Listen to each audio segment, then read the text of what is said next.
Voici la correction des exercices du chapitre 15. N'hésitez pas à traiter les exercices un par un et à regarder les corrections au fur et à mesure. Alors pour l'exercice 1, vous aviez différentes chronophotographies et en fait il fallait utiliser soit le principe d'inertie ou soit sa contraposée. Alors, donc si on peut utiliser le principe d'inertie, on doit avoir un référentiel galiléen. Donc ici je vais supposer qu'on est dans un référentiel terrestre. On étudie ce point. Et donc, il nous faut un solide qui est au repos. Bon, bah, manifestement, ici, il n'y en a aucun. Ou alors, un système qui est en mouvement rectiligne uniforme. Le mouvement rectiligne uniforme, ça correspond au cas B. On peut donc dire que les forces qui vont s'appliquer sur ce système se compensent. C'est le principe d'inertie. Pour les cas A et C, on utilise la contraposée du principe d'inertie. Le mouvement n'est pas rectiligne uniforme. On voit bien en A qu'il est décéléré et ralenti, et en C qu'il est accéléré. Donc je peux dire que les forces qui s'appliquent sur le système ne se compensent pas. C'est ce que j'ai noté ici. On passe à l'exercice 2.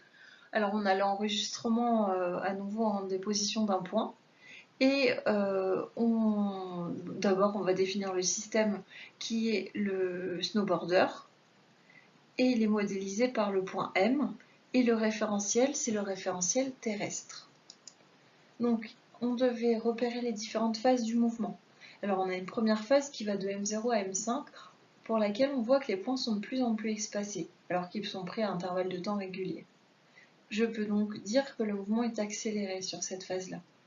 D'abord, j'aurais dû signaler que le mouvement est rectiligne puisque les points sont sur une droite. Et donc, comme je l'ai dit, entre M0 et M5, on a un mouvement rectiligne et accéléré.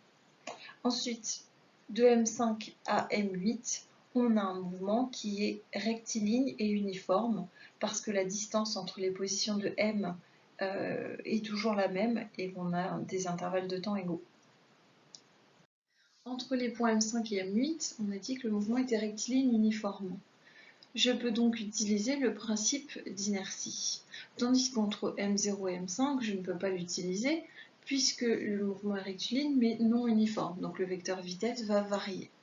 Donc d'après le principe d'inertie, quand le vecteur vitesse reste constant, je peux dire que les forces appliquées au système se compensent.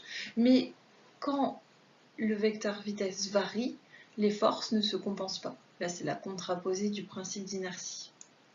On peut donc en déduire qu'entre M5 et M8, puisque j'ai un mouvement rectiligne uniforme, les forces appliquées au système se compensent, mais entre M0 et M5, elles ne se compensent pas, puisque je n'ai pas un mouvement uniforme. Exercice 3. J'étudie le palais de hockey dans le référentiel galiléen. Dans l'énoncé, on dit que le palais se déplace de manière rectiligne et avec une vitesse de valeur constante, donc uniforme. Entre le cas A et B, je dois donc trouver le mouvement qui est rectiligne uniforme. C'est le cas A puisque je vois que la distance qui sépare deux points, c'est-à-dire la distance parcourue pendant des intervalles de temps égaux, est identique. C'est donc le A que je vais choisir. Pour la suite, le fait que j'ai un mouvement rectiligne uniforme doit me faire penser à utiliser ensuite le principe d'inertie. Je vais passer à la question 2 justement, pour laquelle je dois évoquer les forces qui s'exercent sur ce système. Donc je peux appliquer le principe d'inertie comme ça a été déjà dit, et donc les forces auxquelles le palais est soumis se compensent. Je vais donc pouvoir faire une schématisation. Alors ici j'ai pas utilisé d'échelle, on ne connaît pas la masse du palais et donc on ne connaît pas son poids. On a le poids qui s'exerce de façon verticale vers le bas, appliqué au centre de gravité. Et donc, on sait qu'il y a une autre force qui va compenser le poids, et cette force, c'est la glace qu'il exerce sur le palais. C'est en fait la réaction du support. Alors, ici, j'ai adopté cette schématisation pour montrer que les forces se compensent, mais il faut savoir qu'en réalité, la force exercée par la glace sur le palais est une force de contact, et elle doit donc s'appliquer au point de contact, donc au point de contact entre le palais et la glace. On passe à l'exercice 4, donc la planche. On étudie le nageur dans le référentiel terrestre. Vous voyez, on utilise toujours la même chose, on définit le système, le référentiel. je vais parler donc de sa trajectoire. Ici, il est immobile. S'il est immobile, je peux appliquer le principe d'inertie. Les forces qui s'exercent sur le nageur vont donc se compenser. Donc, pour la 2, je vais faire le bilan des forces avant la schématisation. Donc, j'ai déjà défini mon système, mon référentiel. Deux forces s'exercent, le poids et la réaction du support. Je ne vais pas redétailler toutes leurs caractéristiques, je vous renvoie au chapitre 14 si nécessaire. Alors, le seul point qui pourrait nous poser problème, c'est de trouver la norme de R. Pas celle de P, puisqu'on me dit dans l'énoncé qu'elle est de 500 newtons. Alors, je viens de dire juste avant que les forces se compensent. Donc, si les forces se compensent, ça veut dire que P et R ont même direction, ont des sens opposés et ont la même norme. Donc, P égale R égale 500 newtons. D'où ma représentation. Alors déjà, je vais choisir une échelle. J'ai pris 1 cm pour 100 newtons. Vous pouvez en prendre d'autres. Donc ici, j'ai 500 newtons. 500 fois 1 divisé par 100. Je vais donc utiliser 5 cm pour représenter chacun des vecteurs. Je place donc le point G. Je vais tracer le vecteur qui correspond au poids, donc toujours vertical vers le bas. Et ensuite, j'ai une force qui s'exerce. C'est en fait la poussée d'Archimède. Donc qui va compenser ce poids. Alors j'en dis pas plus, justement ça va être l'objet de la question suivante. Qu'est-ce qui exerce cette force? Eh bien cette force elle est exercée par l'eau. C'est la réaction, c'est en fait l'eau qui va exercer en réponse à l'immersion du corps dans ce fluide. Il va exercer une force donc dirigée vers le haut qui va compenser le poids. Donc les vecteurs rouges et bleus ont la même longueur. Donc c'est l'eau qui est responsable de cette force. Exercice 5. Cette fois-ci, c'est un snowboarder qui se déplace en ligne droite à vitesse constante sur une piste horizontale. Normalement, la logique là commence à rentrer. Dans cette situation, on vous demande s'il peut être soumis à une action mécanique, etc. Donc, réflexe. On va définir le système snowboarder. Le référentiel terrestre galiléen. Et ensuite, je vais pouvoir dire que je peux appliquer le principe d'inertie. Pourquoi? Parce que j'ai un mouvement rectiligne en ligne droite et à vitesse constante, donc uniforme. Je sais donc qu'il est soumis à des forces qui se compensent. Il ne peut pas être soumis à une seule action mécanique puisqu'elle ne peut pas se compenser avec elle-même. À des actions mécaniques modélisées par des forces dont la somme est nulle, c'est exactement ce qu'on vient de dire. Donc des actions mécaniques avec des forces dont la somme est nulle, ça veut dire que les forces se compensent. À aucune action mécanique, ça pourrait être possible en fait, puisque c'est un cas particulier de force qui se compense. Il n'y a pas de force. Sauf qu'ici, le snowboarder, il a une masse, donc on sait déjà qu'il a un poids. Donc il faut forcément une autre force. Et puis on ne peut pas dire qu'il n'y en a aucune, mais on est sûr qu'il y a au moins le poids.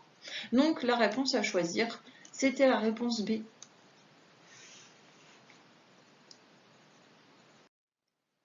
Alors ensuite, je devais choisir une représentation de forces qui se compensent. Alors la A semble convenir, j'ai F1 et F2 qui ont la même longueur, l'un est dirigé vers le haut, l'autre vers le bas, et ils ont la même direction. Donc la A convient. Je peux vérifier que la B et la C ne conviennent pas. Sur la B, j'ai 3 forces, F1 et F2 se compensent, mais j'ai F3. Donc la somme des forces extérieures est égale à F3. Et puis dans le cas C, les deux forces F2 et F3 n'ont pas la même direction, elles ne se compensent pas du tout. Donc c'est bien le cas A qu'il fallait choisir. Je vais passer à l'exercice 6, donc sur Félix Baumgartner, et donc ses records. Alors il y a un petit peu de lecture graphique pour démarrer, donc on vous demande quelle est sa vitesse maximale. Donc je dois prendre le point de la courbe ici qui est le plus haut. Et donc je lis ici graphiquement AT égale 50 secondes. Donc on me demandait l'instant, donc ça 50 secondes. De lire la vitesse Vmax, donc qui vaut 375 mètres par seconde. Ensuite, je devais ici indiquer à t égale 20 secondes quelle était la vitesse. À nouveau lecture graphique. On peut utiliser une échelle si on le souhaite, ce que j'ai fait au brouillon. Alors j'ai mesuré 2,5 cm pour 100 secondes et donc pour 20 secondes il faut faire 20 fois 2,5 divisé par 100 et donc ça me donne 0,5 cm, ça c'est dans le cas où vous avez imprimé, Et donc, vous savez que mon petit trait bleu ici est situé à 0,5 cm. Donc, ça correspond aux 20 secondes pour faire vraiment la lecture graphique précise. Donc, je lis 200 mètres par seconde. Alors, entre t égale 0 secondes et t égale 20 secondes, la variation de vitesse, elle est 200 mètres par seconde. Puisque j'avais une vitesse de 0, je passe à une vitesse de 200 mètres par seconde. Ça veut dire que j'ai une augmentation pour une seconde de 10 mètres par seconde. Je fais 200 divisé par 20. Entre t égale 20 secondes et 150 secondes, l'augmentation est plus faible. Elle est seulement de 175 mètres par seconde. De 100 à 375 mètres par seconde. Je fais 375 moins 200. Ça me fait 175 mètres par seconde de variation pour 30 secondes. Donc maintenant, je fais 175 divisé par 30 et j'ai environ 6 mètres par seconde d'augmentation à chaque seconde. Alors, je vais prendre les dates dans l'ordre, les instants dans l'ordre. Donc, à t1 égale 20 secondes, je vois qu'on a la vitesse qui augmente. C'est donc un mouvement rectiligne accéléré. Donc, c'est-à-dire que c'est le B pour l'instant t1. Ensuite, à t égale 50 secondes, je vois qu'à cette date-là, si je regarde les instants juste à côté, un très très voisin, avec une très très petite variation de temps, je vois que la vitesse ne varie pas. Et donc je vais pouvoir dire que c'est un mouvement rectiligne uniforme. Et ensuite, pour le mouvement, pour la date t3 égale 70 secondes, je vois que la vitesse décroît, c'est donc un mouvement ralenti, c'est donc le mouvement de type A. Alors, ensuite, je vais devoir associer des schématisations à chacun des instants. Alors, pour le schéma 1, je vois que la force ici, la force petit f qui modélise les frottements, est plus grande que le poids. Ça veut donc dire ici que si je fais la somme des forces, donc si je somme les vecteurs f et p, je fais f plus p, je vais avoir un vecteur qui va être dirigé vers le haut. Et donc, il va s'opposer au mouvement. Ensuite, à l'instant 2, je vois que le poids a une valeur supérieure au frottement. On peut le dire comme ça aussi, ça sera peut-être plus facile. Ça veut donc dire quoi? Ça veut dire que ici c'est le poids qui est supérieur, donc la résultante des forces, elle va permettre d'accélérer le système. Elle va être dirigée comme delta V. Donc ici je vais avoir un mouvement qui va être accéléré. Donc c'est-à-dire que je suis dans l'instant T1. Et pour le schéma 3, j'ai les forces qui se compensent. Là, c'est mon principe d'inertie qui peut s'appliquer. Et donc, je suis à l'instant T2, mouvement rectiligne uniforme. Alors, maintenant, je devais commenter justement ces schémas, le sens de la somme des forces appliquées au point S.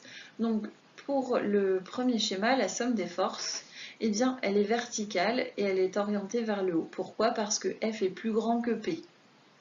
Pour le schéma 2, je vais pouvoir dire que la somme des forces, elle est verticale et orientée vers le bas. Et pour le schéma 3, si je fais F plus P, j'ai un vecteur qui est nul. Alors là, s'il y a des soucis sur l'addition vectorielle, c'est un point mathématique à revoir, n'hésitez pas à me le signaler, on cherchera avec votre professeur de mathématiques à y remédier. Alors ensuite, pour le C, alors là, ça va être un petit peu plus costaud, mais je vais quand même la corriger. Donc on vous demande de déduire comment le vecteur vitesse varie. Alors, on a pu voir que le vecteur vitesse, il est orienté comme la somme la résultante, la somme des forces extérieures.